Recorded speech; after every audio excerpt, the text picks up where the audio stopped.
Hello, in this video I'm gonna show you how to swap the backslash with Alt keys on the keyboard on MSI Thin A15.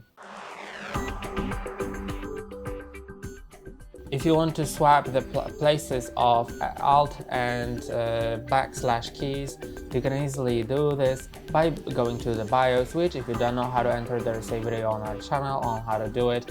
And once that's done, just go to Advanced, and now you can go to backslash Alt key swap.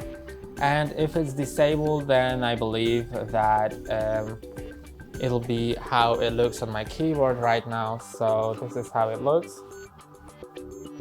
And if you swap it, then they will be just in a different order. So the right Alt will be swapped with the backslash key. And that's all for today. Don't forget to like and subscribe. See you next time.